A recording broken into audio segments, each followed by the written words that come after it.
Welcome to today's lesson. Today we are on lesson 1-5, and for today's objective, to apply arithmetic sequences to real life situations. Our language objective, to explain when we use arithmetic sequences in real life. So let's take a look at today's do.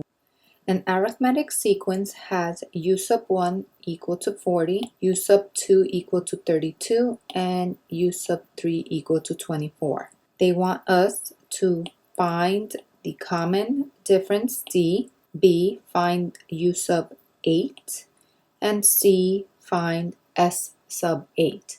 So I'm going to make you guys pause the video, answer these 3 questions, and we will get back together when you are done.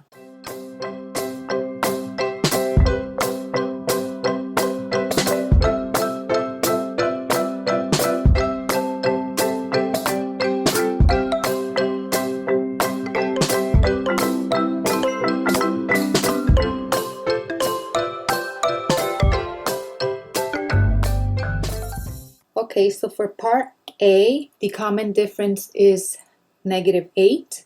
For part B, the 8th term of this sequence would be -16. And for part C, the sum of the first 8 terms is equal to 96. Let us look at today's thinking.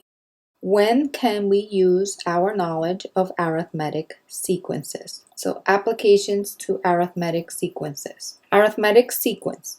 An arithmetic sequence is a sequence that has a fixed or common difference between any 2 successive terms. To find the nth term of an arithmetic sequence, we use the given formula.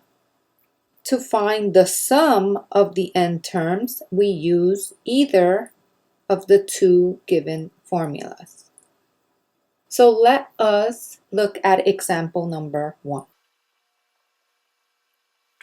Example 1. Applications to arithmetic sequences. Number 1. Mike's exercise plan lasts for 6 minutes on the first day and increases by 4 minutes each day. For how long will Mike exercise on the 18th day? So things we need to know that are important is that this guy Mike exercises for 6 minutes on the first day and increases by 4 minutes each day after. For how long will Mike exercise on the 18th day? So let us set up using arithmetic sequences. I know that the first term is 6 minutes. I know that the common difference would be increase by 4. And what we are looking for is the 18th term. So in order for us to find the 18th term, I'm going to need to know the formula to find the nth term. This will help us find the 18th term. So let me plug in.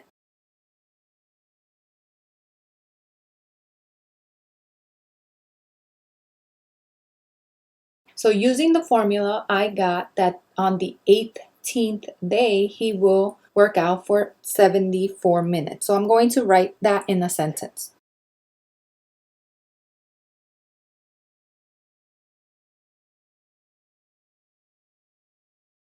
Number 2, a doctor prescribed 15 pills for his patient to be taken in the first week. Given that the patient should decrease the dosage by 3 pills each week, find the week in which he will stop taking the medicine completely. So we have a doctor who gave a patient 15 pills the first week. He says that he should be decreasing by 3 pills each week. And what we are looking for is when will he completely stop his medicine? So I'm going to start the same way. I know my first term.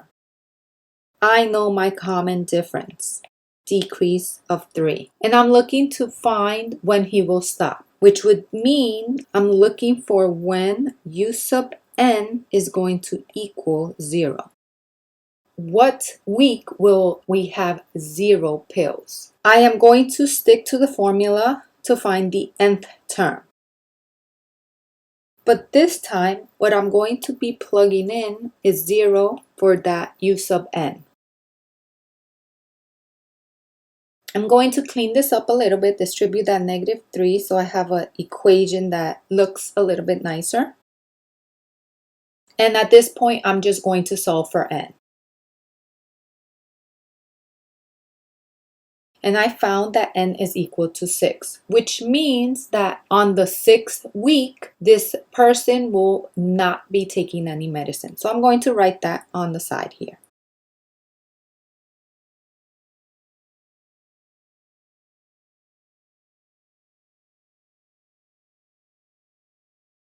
All right, so let us do another problem.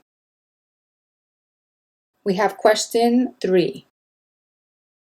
The population of ants is 20,000 in the first week. The population increases by 400 each week. A, write a rule for the population in week n. B, when will the ant population double in size? So let us start off by identifying our first term and our common difference.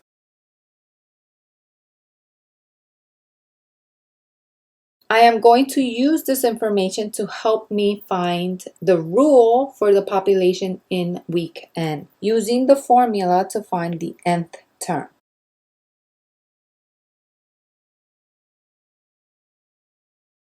I'm going to distribute that 400 so we clean it up and write a nice equation or rule.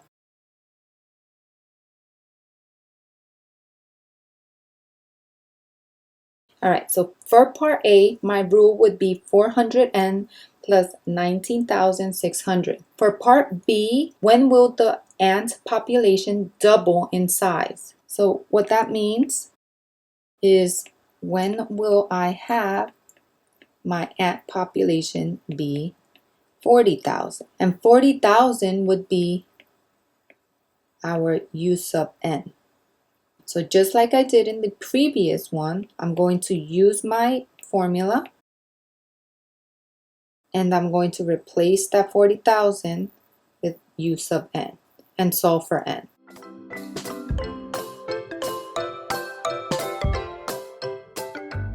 I get that n is equal to 51, which means that the ant population will double in size on the 51st week.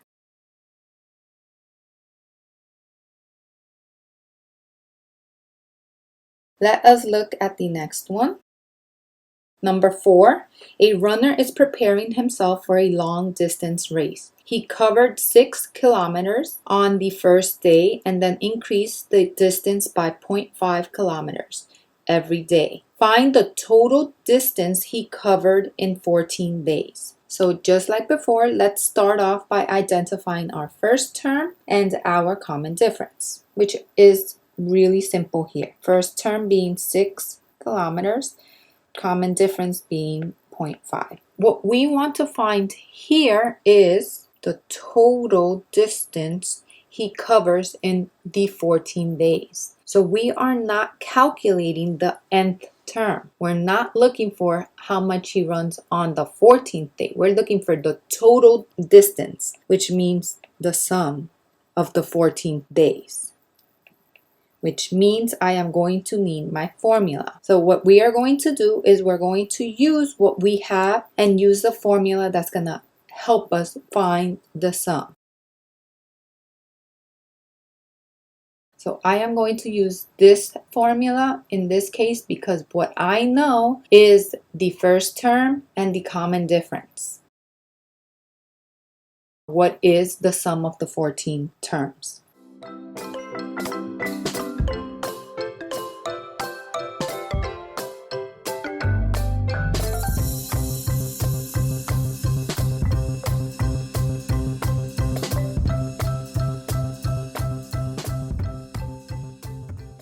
So the runner's total distance he covered in 14 days is 129.5 kilometers. Last question.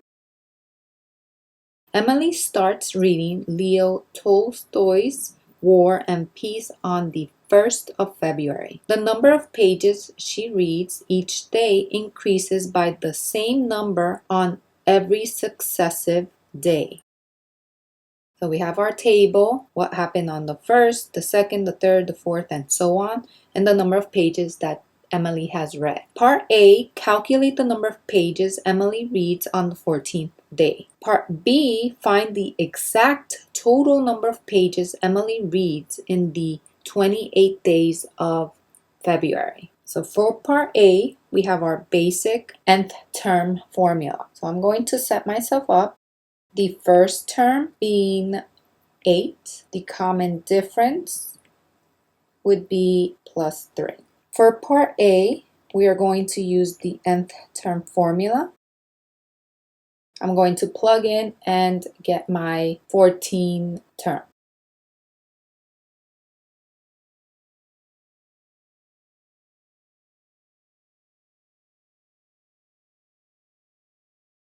For part B, we are looking to find the exact total, which means we're looking for the sum of the 28 days.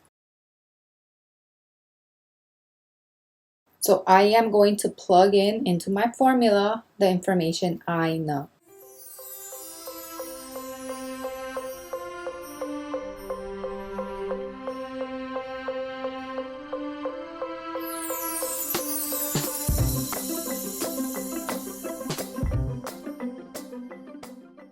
So Emily reads 1,358 total pages in the 28 days of February. So keep learning, keep growing, and I will see you in our next video.